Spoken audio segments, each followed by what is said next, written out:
Hello guys, good morning, welcome back to my new blog. তোমরা সবাই কেমন আছো? আশা করি ভালো আছো, সুস্থ আছো। আর আমি মোটামুটি আছি, মন মেজাজটা একদম ভালো না।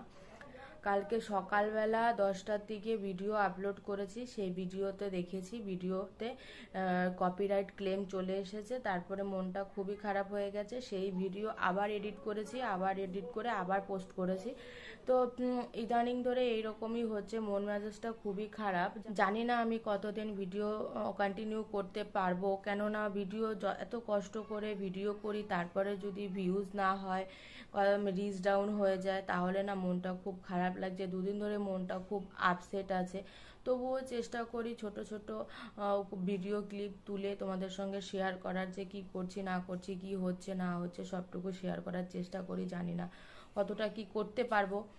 তো আজকে উঠেছি 8:30টার দিকে, ঘুম থেকে উঠেছি, যেহেতু বাবার বাড়িতে আছি, দুদিন ধরে বাবার বাড়িতেই আছি। তো চলো আজকে সারাদিনটা এখান থেকেই শুরু করছি, দেখতে থাকো আর আমার সঙ্গে থাকো। প্লিজ তোমরা আমাকে সাপোর্ট করো, সাবস্ক্রাইব করো চ্যানেলটা।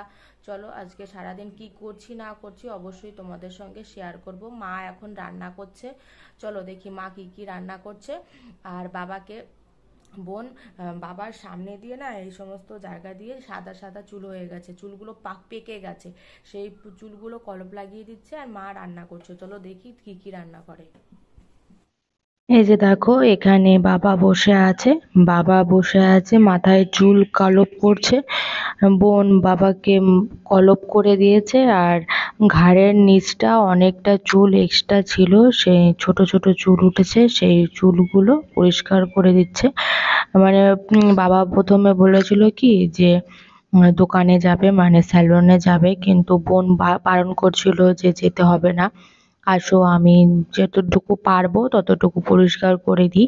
কেননা এখন প্রচণ্ড রোদ, আর যদি যেতে হয় তাহলে সন্ধ্যের পরে যেতে হবে। সন্ধ্যের আগে তো মানে যে বাইরে বেরোনো খুব চাপের হয়ে যায়, এত পরিমাণে রোদ হয়, মানে কি বলবো, শরীরে রোদের মধ্যে বেরোলে যেমন শরীরের চামড়াগুলো পুড়ে পুড়ে যায়, মানে বাজে একটা ব্যাপার হয়ে যায়। সারাটা দিন রোদে গরমে প্রচণ্ড কষ্ট হয়ে যায়।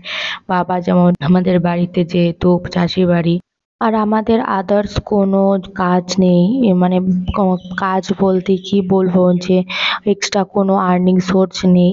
আমাদের বাবা মা যতটুকু করে ঠিক ততটুকুই আর্নিং হয়।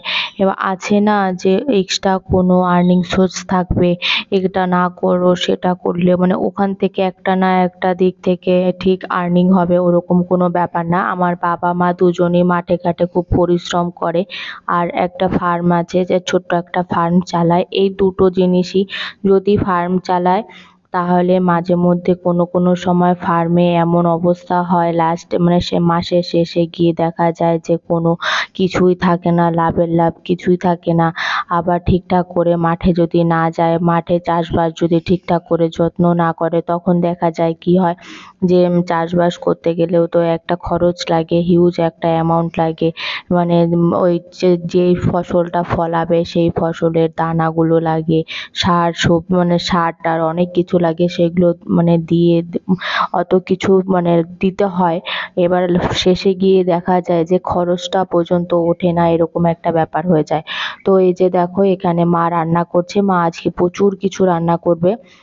ছোট মাছ এনেছে, ছোট মাছ দিয়ে আলু দিয়ে ডাঁটা দিয়ে তারপর পটল দিয়ে একটা সবজি রান্না করবে, শাক ভাজা করবে, এঁচোড় কেটেছে, এঁচোড়ে এই যে এঁচোড়গুলো কেটে সেদ্ধ করে রেখেছে, এঁচোড়গুলো দিয়ে সে চিংড়ি মাছ দিয়ে রান্না করবে, এঁচোড় চিংড়ি রান্না করবে। আর এই যে দেখো এখানে সকালে ভাত রান্না করেছে, প্রেসার কুকারে খুদের ভাত রান্না করেছে, যে চাল ঝাড়ার পর যে খুদগুলো থাকে সেই খুদ রান্না করেছে, খুদের ভাত আলু সেদ্ধ দিয়ে সকালে খাওয়া হয়ে যাবে। আর এখনই মা রান্না কমপ্লিট করে ফেলবে, যেহেতু দুপুরবেলা এতটা পরিমাণে রোদ ওঠে, সেই রোদে আর রোদে গরমের মধ্যে রান্না করতে খুব কষ্ট হয়ে যায়। মানে কি বলবো, এতটা পরিমাণে কষ্ট হয়ে যায় না, মানে খাওয়া টাওয়া একদম ইচ্ছেও করে না। এর জন্য মা এখন দুপুরবেলা রান্না করে না, সকালবেলা একবারে দুপুরেরটা রান্না করে রাখে। আর বাবা সকালবেলা ঘুম থেকে উঠেই বা ওনার যে কাজগুলো থাকে, আমাদের যেহেতু চাষি বাড়ি, সকালবেলা ঘুম থেকে উঠে পটলের ফুল ছোঁয়াতে যেতে হয়, তারপরে তোমার অন্য ফার্মে খাবার দিতে হয়। ছোট্ট একটা ফার্ম আছে, তোমাদের তো বলেছি, ফার্মে খাবার দিতে হয়। ওরাও তো সারা রাত না খেয়ে থাকে। ছোট ছোট পাখি থাকলে আরো বেশি যত্ন করতে হয়, বড় পাখি থাকলে অত অসুবিধা হয় না, কিন্তু ছোট ছোট পাখি থাকলে সেগুলো জল টাইম টু টাইম, ওষুধ, জল সবকিছু দিতে হয়। এবার সকালে অনেক কাজ থাকে, তারপরে সকালে কাজ টাজ কমপ্লিট করে বাজারে চলে যায়। বাজার থেকে ওই 8টা সাড়ে 8টার মধ্যে বাজার চলে আসে। তারপরে মা সকালবেলা একবারে রান্না করে রাখে, কে আবার দুপুরবেলা রান্না করবে। সকালের আর দুপুরেরটা একবারে করে রাখে, রাত্রেবেলা আবার রুটি খেলে রুটি সবজি করে, আর যদি মাংস টাংস থাকে তাহলে আর সবজিটা করা হয় না। আবার রুটি যদি খেতে না চায় তাহলে ভাত করবে, আলু সেদ্ধ দেবে, ডিম আমলেট করবে, না হলে কোনো কিছুর পকোড়া করবে, আলুর পকোড়া, বেগুন পকোড়া বা অন্যান্য কিছু পকোড়া করবে পেঁয়াজ টিয়াজ দিয়ে। ওই রাত্রেবেলা ওই সেদ্ধ আলু সেদ্ধ ভাত পকোড়া দিয়ে খাওয়া হয়ে যাবে। এইভাবেই রান্না বান্না করে। তো সকালবেলা এই যে সেদ্ধ ভাত করেছে প্রেসার কুকারে, খুদের ভাত করেছে, সেটা এখন বাড়বো। মানে প্রেসার কুকারে যে আলু সেদ্ধটা দিয়েছে, তো এবার আলু সেদ্ধটা প্রেসার কুকারের একদম নিচে রেখে রয়ে গেছে, সেটা বের করতে পারছি না। এবার ভাতগুলো যতক্ষণ না বার করব ততক্ষণ তো আলু বের করতে পারবো না। এর জন্য ভাতগুলো আগে বেড়ে নেব থালায় থালায়, তারপরে আলুটা বের করে আলুটা সুন্দরভাবে মাখবো। আর মা এদিকে বোনকে বলেছে যে চিংড়ি মাছটা বেটে দিচ্ছি সুন্দর করে শিলনোড়াতে। তারপরে ওই চিংড়ি মাছের যে মাথাগুলো থাকে, অনেকে চিংড়ি মাছের মাথাগুলো ফেলে দেয়, কিন্তু আমাদের মধ্যে চিংড়ি মাছগুলো ফেলে দেয় না। চিংড়ি মাছগুলো সুন্দর করে আদা না দিতে হয়, তোমরা পেঁয়াজ রসুন তারপরে কাঁচা লঙ্কা সব কিছু দিয়ে ভালো করে বাটে, শিলনোড়ায় বেটে তার মধ্যে চালের গুঁড়ো দেয়, চালের গুঁড়ো। এবার তোমরা যদি পেঁয়াজটা যদি শিলনোড়াতে যদি বেটে দিতে চাও তাও দিতে পারো, আর তোমরা যদি মনে করো যে পেঁয়াজটা শিলনোড়ায় বাটবো না, এমনিতে চুরি চুরি করে কুচি কুচি করে কেটে তারপরে বড়া বানাবো, তাহলেও পারো। আমার মা যেমন বলেছিল যে পেঁয়াজটা কুচি কুচি করে কাটতে হবে না, আমি সুন্দর করে বেটে তারপরে দিচ্ছি। তো মা এর জন্য শিলনোড়াতে কাঁচা লঙ্কা, পেঁয়াজ, এক কোয়া রসুন সব কিছু দিয়ে একসঙ্গে বেটে দিয়েছে। আর ঘরে চালের গুঁড়ো রেখেছিল, আগে থেকে চালের গুঁড়ো ছিল, সেই চালের গুঁড়োগুলো দিয়ে মেখে বড়া বানিয়েছে। এই যে দেখো কড়াই দিয়ে দিয়েছে, আমাদের একটা লোহার কড়াই আছে, ছোট অল্প অল্প, যে কোনো বড়া বা ডিম আমলেট করার জন্য একটা ছোট্ট একটা কড়াই আছে। এই যে কড়াইটা দিয়ে দিয়েছি উনুনে, এখন তেল দিয়ে দিয়েছি। এটা তেলটা গরম হয়ে গেলে, যেহেতু অল্প কটা পকোড়া, একসঙ্গে সব দিয়ে দেব, একসঙ্গে দিয়ে উল্টে পাল্টে দেব, তাহলে পকোড়া রেডি হয়ে যাবে। আমার বোন এখন যেহেতু 12 ক্লাস দিয়েছে, বাড়িতে তেমন কোনো কাজ নেই, যে ওই টুকটাক মাকে একটু হেল্প করে, পড়াশোনাও তো বন্ধ এখন, পড়াশোনা ওই করে যেটুকু দরকার সেটুকু করে, সামনে এগোনোর জন্য। ও যেই লাইনে নিতে চেয়েছে, মানে যে লাইন নিয়ে পড়াশোনা করতে চাইছে সেই লাইন নিয়েই শুধু পড়ছে, বাদবাকি ওই 1 ঘন্টা করে পড়ে, আর বাদবাকি টাইমটুকু মার সঙ্গেই থাকে। মার সঙ্গে থাকে, মার সঙ্গে কাজ করে দেয়, এটা সেটা করে দেয়, মার সঙ্গেই সবসময় এদিকে সেদিকে যায়। তো এমনিতেই তাই বলছে যে মা দাও সকালবেলা আমি বড়াটা বানিয়ে দিই। আর এই চিংড়ি মাছের মাথা বেটে বড়া অনেকেই পছন্দ করে, আবার অনেকে ফেলে দেয়, পছন্দ করে না। তোমরা একবার খেয়ে দেখতে পারো, সত্যি খুব ভালো লাগে খেতে। এই যে দেখো বাবা মাঠ থেকে চলে এসেছে, বাবা এখন বলছে আমাকে খেতে দে। আবার রোদ উঠে যাবে, রোদ একেবারে মাথার উপরে উঠে গেলে আমি আর কোনো কাজ করতে পারবো না। এখন রোদের তেজটা একটু কম আছে, আমার আর একটুখানি কাজ বাকি আছে, এই কাজগুলো করে আসি, তাড়াতাড়ি কটা খেতে দে। তারপরে পকোড়াগুলো বানানো হয়ে গেছে, এই যে বোন নামিয়ে নিচ্ছে, আর ওইদিকে আমি আলু সেদ্ধটা মেখেছি সুন্দর করে, আলু সেদ্ধ পেঁয়াজ লঙ্কা শুকনো লঙ্কা দিয়ে সব কিছু দিয়ে মেখেছি, মেখে বাবাকে খেতে দিয়ে দিয়েছি। আর বাবা খেয়ে চলে যাবে। আমাদের মাঠে আপাতত পটল আছে, শসা আছে, অনেক রকমের সবজি হয়, কিন্তু আমি বাবার বাড়িতে গেলে না ওদিকে খুব একটা যাওয়া হয় না মাঠের দিকে, এর জন্য তোমাদের দেখাতে পারি না। আমি ভেবেছি একবার যে মাঠে ওদিকটা বাবার বাড়িতে গেলে মাঠের ওদিকটায় নিয়ে যাব। আমাদের চারিদিকে অনেক রকমের সবজি ফসল চাষ করা হয়। এবার মাঠে যখন গেছি, এটা পরে বলবো অন্য একটা ভিডিওতে, নতুন একটা ফলের চাষ হয়েছে আমাদের ওখানে। ওই ফলটা খুব ভালো খেতে, কিন্তু অনেক দাম বেশি, সবাই কিনে খেতে পারে না। তাই নতুন দেখলাম যে আগে তো কোনোদিন মানে তেমন খাওয়া হয়নি, খেয়েছি কিন্তু তেমন ভাবে কিনে খাওয়া হয়নি। এবার ভাবছি যে হয়তো বা যদি মাঠের ওদিকটায় যাই তোমাদের সঙ্গে শেয়ার করব। তো এই যে দেখো এখন আলু সেদ্ধটা মাখা হয়ে গেছে, বাবা বসে আছে, বাবাকে খেতে দিয়ে দেবো, আর পেছনে মেয়ে খেলা করছে, মেয়েকেও খাইয়ে দেব। সকালবেলা ঘুম থেকে উঠেছে মিমি আর মানে আমার বোন আর আমার মেয়ে দুজনে মিলে খেয়েছে হচ্ছে ম্যাগি। এখন তাই ওদের কোনো খাওয়ার মানে ইচ্ছে নেই। আমি তো খাইনি সকালে কিছু, এর জন্য আমার প্রচন্ড খিদে পেয়ে গেছে, আমাকে খেতে হবে। তো তোমরা ভিডিওটা কন্টিনিউ দেখতে থাকো, আমি খাচ্ছি, মেয়েকে খাওয়াচ্ছি, বাবাকে খেতে দিচ্ছি, ভিডিওটা দেখতে থাকো, তারপরে খাওয়া দাওয়া কমপ্লিট করে তারপরে তোমাদের সঙ্গে আবার কথা বলছি। ও বাবাকে খেতে দিলাম, বাবা এখন বলছে কি টিভির ঘরে গিয়ে খেতে বসবে, কারণ আমাদের রান্নাঘরটাও এতটা পরিমাণে গরম হয়ে গেছে, এখনই এই ঘরে বসা যাচ্ছে না। বাবা বলছে তাহলে তোরা যদি এখানে বসতে চাস বস, না হলে আমি ঘরে গিয়ে খাই। ঘরে ঠান্ডা, আমাদের ওপরে যেহেতু দোতলা ঘর, নিচে একদম নিচের তালাটা খুবই ঠান্ডা, নিচের তালাটা ফ্যান না চালালেও সমস্যা হয় না, কিন্তু আবার যখন দুপুরবেলা, সকালের দিকে অতটা সমস্যা হয় না, কিন্তু দুপুরবেলা যখন ওপরের ঘরটা প্রচণ্ড পরিমাণে গরম হয়ে যায়, তখন নিচের তালা যদি ফ্যান চালানো থাকে ওপরের ঘর থেকে গরম হিটটা নিচে টানে, তখন আর নিচের ঘরটাও আস্তে আস্তে গরম হতে থাকে, হাওয়াটা গরম বেরোতে থাকে, তখন খুব সমস্যা হয়।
দুপুরবেলা মা ঘর পরিষ্কার করছে, ঘর মুছছে, আর যখনই দেখেছে যে দিদিভাই ঘর পরিষ্কার করছে, ঘর মুছছে, তখনই এসে এই যে দেখো দিদিভাইয়ের কাছ থেকে কেড়ে নিয়ে তারপরে নেতাটা দিয়ে ও একা একা ঘর পরিষ্কার করছে, ঘর মুছছে।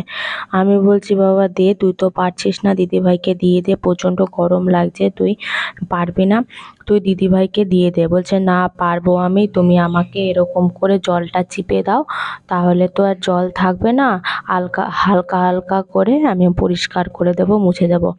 তারপরে ও ঘর পরিষ্কার করছে, আমি বকা দিচ্ছি, আবার আমার দিকে তাকিয়ে তাকিয়ে বলছে মা হচ্ছে তো, হচ্ছে তো। আমি বলছি হ্যাঁ হচ্ছে। দেখো আমি এখানে দাঁড়িয়ে ভিডিও করছি, বাবা আর মা ঘর থেকে বেরিয়ে এসে দেখছে যে ওনার নাতি হয়ে মানে পরিষ্কার করছে, ঘর মুছছে। তারপরে আবার দাদুভাইকে, দিদিভাইকে, মিমিকে সবাইকে বলছে হয়েছে তো, দেখো দিদিভাই আমি ঘর মুছছি, হয়েছে তো, হয়েছে তো, এরকম করে বলছে। তারপর আমি আমার মেয়েকে বললাম যে তুই কেন ঘর পরিষ্কার করছিস? বলছে দিদি ভাইয়ের তো অনেক কষ্ট হয়, এর জন্য আমি ঘরটা মুছে দিচ্ছি, পরিষ্কার করে দিচ্ছি। তারপরে আমি বললাম যে ঠিক আছে, তুই যখন ঘর মুছছিস তাহলে পরিষ্কার করে ঘর মোছ, ওই কোনায় কোনায় ঘর মোছ, যাতে কোনো নোংরা না থাকে। বলছে ঠিক আছে মাম্মা, তুমি চিন্তা করো না, আমি করে দিচ্ছি, এরকম করে আমাকে বলছে।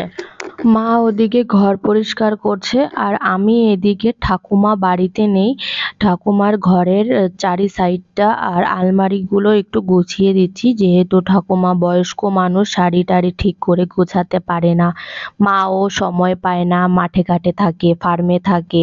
এর জন্য দেখলাম যে ঠাকুমার আলমারিটা একটুখানি আলনাটা একটু অগোছালো পড়ে আছে, মাকড়সার জাল পড়ে আছে।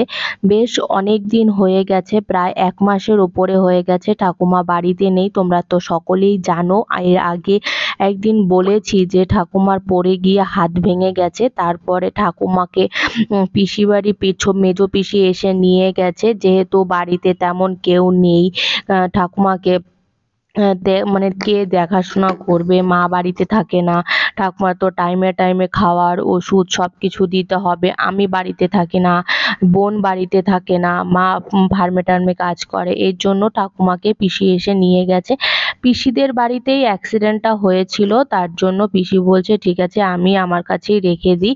এর জন্য ঠাকুমা পিসির কাছেই আছে, তো সুস্থ হয়ে গেলে আবার চলে আসবে। এর জন্য ভাবলাম যে শাড়ি টাড়িগুলো একটু গুছিয়ে রাখি, ঠাকুমা এসে আবার তো পরবে, গুছিয়ে রাখি। অনেক সময় ভাবছিলাম যে ধুয়ে দিলেই হয়তো ভালো হতো, তারপরে মা বলছে এগুলো সব ধোয়া, তোর সব পরিষ্কার করা, এগুলো পরিষ্কার করেই রেখেছি সব কিছু। আমি বলছি ঠিক আছে, তাহলে আমি আর পরিষ্কার করলাম না, ধুয়ে দিলাম না, আমি যেগুলো নোংরা ছিল সেগুলো পরিষ্কার করে একেবারে গুছিয়ে রেখে দিচ্ছি, তাহলে ঠাকুমা এসে গুছাতে সুবিধা হবে, হাতের নাগালে পেয়ে যাবে। তো এই যে দেখো আলনাটা খুব সুন্দরভাবে আমি গুছিয়ে দিয়েছি, এখন সারা শরীরে প্রচন্ড নোংরা। এই যে হচ্ছে ঠাকুমার ঘর, এই মশারিটার খোলার চেষ্টা করলাম, পারলাম না। এবার কেটে ফেলবো, কেটে ফেললে হয়তো বা ঠাকুমা অসন্তুষ্ট হবে, এর জন্য কাটলাম না। স্নান টান করে এই যে চলে এসেছি, এখন ভাত খাবো। এসে দেখি আমার মেয়ে, আমার বোনের একটা ছোট্ট একটা পার্স ব্যাগ আছে, সেই পার্স ব্যাগের একটা সুন্দর একটা ফুল আছে, কদম ফুলের মতন, কদম ফুলটা নষ্ট করে দিয়েছে, ছিঁড়ে দিয়েছে। দেখো কতটা বদ, সারা দিন এই যে দেখো কদম ফুলটার এই যে রাবারটা টেনে ছিঁড়ে ফেলেছে। আমার মেয়ে যখন জানো এতটা বদ, ও যখন যেটা ছিঁড়তে চাইবে সেটা যদি না ছেড়ে দাঁত দিয়ে কামড়ে কামড়ে টেনে টেনে তারপরে নষ্ট করবে, এতটা পরিমাণে বদ। তারপরে আমি আবার বলছিলাম যে তুই ভাব, অন্যান্য বাচ্চারা তো অন্তত দুষ্টুমি করলে স্বীকারই করে না, কিন্তু ও তো অন্তত স্বীকার করেছে যে মাম্মাম আমি এটা না নষ্ট করে ফেলেছি, আমাকে বলেছে, দিদি ভাইকে বলেছে, মিমিকে বলেছে, সবাইকে বলেছে, বলে সরিও বলেছে, বলেছে আমি আর কখনো করব না। তাই জন্য ওকে আর বকা টকা দেওয়া হয়নি। এর যে আমরা সবাই মিলে এখন খেতে বসে পড়বো, আমি আগে খেতে বসবো, কারণ বিকেলে মেয়ের আবার ক্লাস আছে। আমি আর মেয়ে খেতে বসে পড়বো। মেনুটা তো তোমাদের সঙ্গে শেয়ার করেছি সকালবেলা, যে কি কি রান্না করা হয়েছে। আজকে আমার মেয়ের পছন্দ মতোই রান্না করা হয়েছে। চিংড়ি মাছটা মেয়ে খুব পছন্দ করে, এর জন্য বেশি করে চিংড়ি মাছ আনা হয়েছে, ছোট মাছ আনা হয়েছে। বড় মাছ আমি বারণ করেছি, বড় মাছ আনতে হবে না, ছোট মাছগুলো ভালো করে রান্না করো, ওইগুলো দিয়েই খাওয়া হয়ে যাবে। তো এই যে দেখো আমি আর মেয়ে খেতে বসে পড়েছি, মা বাবার জন্য অপেক্ষা করছে। বোন বলছে ঠিক আছে মা বাবা যখন খাবে তখন আমি মা বাবার সঙ্গে খাবো, তোরা এখন খা, তোদের তো আবার লেট হয়ে যাবে, তোরা খা। তো এই যে দেখো আমি ভাত মেখে খাচ্ছি, আর আমার মেয়ে দেখে আমার সঙ্গে চলে এসেছে, চিংড়ি মাছ খাওয়ার জন্য বসেছে। তো এই করে বাড়িতে, যে ও চিংড়ি মাছটা খুব পছন্দ করে, তাই চিংড়ি মাছটা একটু বেশি করেই আনা হয়। দিদিভাইকে বলেছে দাদুভাই যখন বাজারে যাবে আমার জন্য চিংড়ি মাছ আনতে বলবে, আমি চিংড়ি মাছ অনেক পছন্দ করি। তো যাই হোক, আজকের ভিডিওটা তোমাদের কেমন লাগলো অবশ্যই কমেন্ট বক্সে কমেন্ট করে জানিও। দেখা হচ্ছে নতুন একটা ভিডিওতে। টাটা।